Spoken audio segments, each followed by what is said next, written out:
Amara Johnson sat in front of her bedroom mirror, carefully running her hands through her thick curls. Her afro had grown out beautifully, and she felt proud of her hair, even though it hadn't always been easy. For years, Amara had struggled to accept her natural hair. People around her, including classmates, had made fun of it, calling it too wild or unruly. But now, she had embraced her identity fully. She was done trying to fit in with everyone else's idea of beauty. That morning, she chose to wear her hair free and natural to school. She walked into Riverside High with her head held high, her curls bouncing with each step. But as she entered the building, she felt eyes turning toward her. Some students smiled, others whispered behind their hands. Amara tried to ignore it and focused on the good. At least she was being herself.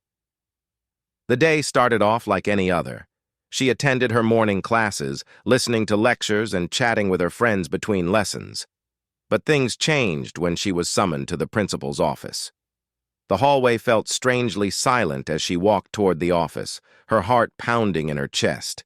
She knocked lightly on the door before being told to come inside. Mr. Collins, the school principal, sat behind his desk with a stern expression. Amara shifted nervously in her seat as he stared at her for a moment before speaking. "Amara, we have a problem," Mr. Collins said. "Your hairstyle does not meet the standards set by the school's grooming policy. We expect neat and manageable hair." Amara's stomach dropped. "But this is my natural hair," she said softly. "There's nothing wrong with it." Mr. Collins frowned. "The rules apply to everyone. I'm afraid we have no choice but to suspend you for 3 days." Amara sat there in disbelief, her heart sinking further with each word. Tears welled in her eyes, but she refused to let them fall. Without another word, she stood up, took the suspension notice, and left the office, her hands trembling with anger and sadness. When Amara got home, her parents were furious. They couldn't understand how the school could punish their daughter simply for wearing her natural hair. Mrs. Johnson hugged Amara tightly, whispering, "We will not let them do this to you, sweetheart. We'll fight this." The next day, Amara's parents went to the school to meet with Mr. Collins.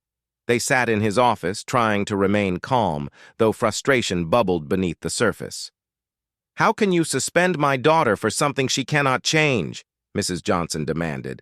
"Her hair is part of who she is. Are you telling me she needs to hide her identity to fit your rules?" Mr. Collins remained rigid. "We have to maintain discipline and order. The policy is not personal. It applies to all students equally." Mrs. Johnson shook her head in disbelief. "Equal? Number this policy targets students with natural hairstyles like my daughter. This is discrimination, and you know it." The tension between them was thick, but Mr. Collins remained unmoved. Meanwhile, word of Amara's suspension spread quickly throughout the school and the community. Students took to social media, sharing posts with hashtags like #JusticeForAmara and #HairIsNotACrime. They organized peaceful protests, wearing their natural hair to school in solidarity with Amara. Some teachers quietly supported the movement, while others worried about what would happen if they spoke out. Outside the school, parents, activists, and local leaders began rallying for change. News outlets picked up the story, and soon Riverside High was in the national spotlight. Reporters camped outside the school gates, asking questions about the controversial policy. With pressure mounting, the school board was forced to step in.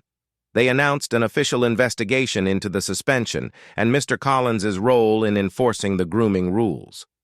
It seemed like change was on the horizon, but no one expected what would happen next. As journalists dug deeper into the background of Mr. Collins, they uncovered a startling secret. Decades ago, Mr. Collins himself had been expelled from his own high school.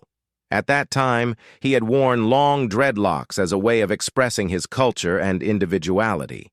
But the school had labeled his appearance as inappropriate, and he was expelled for violating their grooming standards. The discovery shocked everyone. Mr. Collins had spent years hiding this part of his past. He had cut off his dreadlocks and adopted a strict appearance, believing that the only way to succeed in life was by following society's rules. But now, the very thing he had tried to escape was coming back to haunt him. When the story of Mr. Collins's expulsion became public, the community was outraged. How could someone who had suffered from discrimination turn around and impose the same kind of rules on others? Students, parents, and teachers demanded accountability. Mr. Collins knew he had to address the situation. At a school assembly, he stood before the students and staff, looking more vulnerable than ever. His voice wavered as he spoke. "I have made a terrible mistake," he began. "Years ago, I was punished for my appearance, just like Amara. I thought that following strict rules would protect me from judgment. But I see now that I was wrong." He looked directly at Amara, who sat in the front row, and said, "I am deeply sorry for what I've done to you. You should never have been made to feel that your natural beauty is a problem." Amara stood slowly, her heart heavy with emotions. She walked toward Mr. Collins and extended her hand. "I forgive you," she whispered, and the room erupted in applause.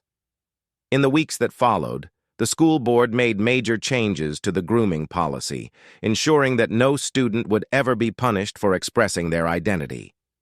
Mr. Collins began advocating for self-expression, sharing his story with students to show them the importance of embracing who they are. Amara's suspension became a turning point, not just for her, but for the entire school. Her courage to stand up for herself sparked a movement that changed minds and policies. And in the end, both Amara and Mr. Collins learned the most important lesson of all. Being true to yourself is the greatest strength you can have.